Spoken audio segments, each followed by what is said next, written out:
आज के व्याख्यान में हम कहानी के विषय में पढ़ेंगे और समझेंगे।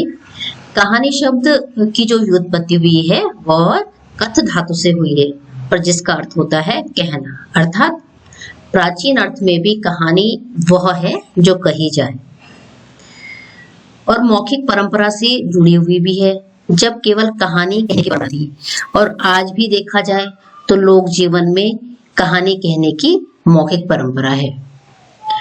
कहानी के विषय में विभिन्न विद्वानों ने अपने अपने मत प्रस्तुत किए हैं, किंतु हम यहाँ पर अज्ञेय और मुंशी प्रेमचंद द्वारा कहानी की परिभाषा को समझेंगे। अज्ञेय के अनुसार कहानी जीवन की प्रतिच्छाया है और जीवन स्वयं एक अधूरी कहानी है, एक शिक्षा है जो उम्र भर मिलती रहती है और समाप्त नहीं होती। मुंशी प्रेमचंद के अनुसार अनुभूतियां ही रचनाशील भावना से अनुरंजित होकर कहानी बन जाती है। उत्तम कहानी वह होती है जो किसी मनोवैज्ञानिक सत्य पर आधारित होती है। अब हम कहानी के तत्व के बारे में समझेंगे कि कहानी के तत्व कौन कौन से हैं। कहानी के निम्नलिखित तत्व हैं जिनमें शीर्षक मुख्य है। शीर्षक कहानी का जो पहला तत्व है शीर्षक। शीर्षक का पाठक के मन पर सबसे पहला प्रभाव पड़ता है, इसलिए शीर्षक प्रभावी होना चाहिए। अतः उपयुक्त शीर्षक कहानी की सफलता का मार्ग प्रस्तुत करता है। कहानी की कथा वस्तु के प्रति एक कौतूहल और एक जिज्ञासा प्रस्तुत करता है। और वर्तमान समय में कहानीकार ऐसे शीर्षक चयन करते हैं जो कहानी की केंद्रीय भाव को भी स्पष्ट करते हैं। तो कहानी का शीर्षक प्रभावशाली होना चाहिए। दूसरा है कथा वस्तु। कहानी का सर्वाधिक महत्वपूर्ण तत्व होता है कथा वस्तु।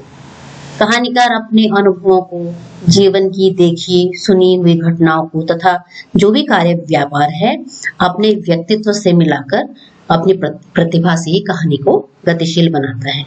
तो कहानी की कथा वस्तु बहुत ही महत्वपूर्ण होती है।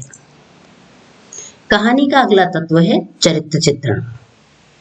कथा वस्तु के पश्चात चरित्र चित्रण अर्थात कहानीकार मानव जीवन की विविधताओं से ही पूर्ण होता है और परिपूर्ण स्थितियों का प्रदर्शन वह अपने कथा वस्तु के द्वारा करता है। किंतु उस कथा वस्तु में कुछ पात्र होते हैं और अपने पात्रों के माध्यम से ही वह कहानी को आगे बढ़ाता है। समय समय पर पात्रों में उसकी संवेदना को भी जागृत करता है। अगला है कथोपकथन, जिसे हम संवाद भी कहते हैं।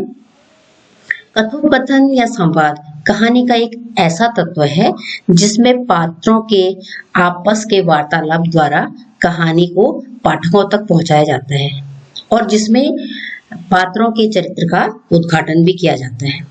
तो कहानी की कथा वस्तु के विकास और चरित्र चित्रण में इसका विशेष योगदान रहता है।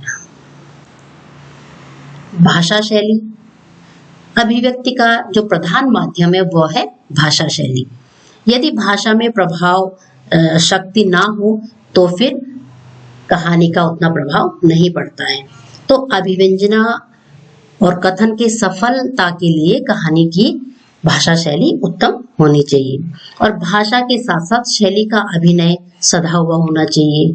और सामान्य घटना को भी कहानीकार अपनी शैली या अपने तरीके या अपनी पद्धति से विशेष प्रभावशाली बना देता है। अगला है वातावरण। कथानक की जो घटना होती है उस घटना की जो भी संरचना होती है वह यथार्थ बनी रहे और स्वाभाविक बनी रहे, इसके लिए वातावरण या देश काल का आयोजन अनिवार्य होता है। देश काल के माध्यम से ही कहानीकार अपने युग की परिस्थितियों को अभिव्यक्त करता है। अंतिम है उद्देश्य। कहानी लिखते समय कोई भी कहानीकार उसके मन में कहानी का एक निश्चित उद्देश्य रहता है। उद्देश्य कहानी का अति आवश्यक तत्व है और कहानी के दूसरे तत्व इसी की पूर्ति में लगे रहते हैं। बिना किसी उद्देश्य की कहानी का कोई मूल्य नहीं होता। कहानी क्या, साहित्य की किसी भी विधा में उद्देश्य अनिवार्य तत्व है और आज के युग में कहानीकार एक विशिष्ट उद्देश्य को लेकर ही कहानी का सृजन करता है और वह मानव जीवन के संघर्ष को और यथार्थ परिस्थितियों को उसके मध्य नवीनता लाकर दिखाने का प्रयास करता है। तो निष्कर्ष रूप से हम कह सकते हैं कि सभी तत्वों का विवेचन करने पर हम जान सकते हैं कि विभिन्न समय में कहानी के तत्वों के विकासात्मक प्रयोजन को आवश्यकता एवं रुचि के अनुसार ग्रहण किया है। तो इस प्रकार आज हमने कहानी की परिभाषा एवं उसके तत्वों को समझने का प्रयास किया।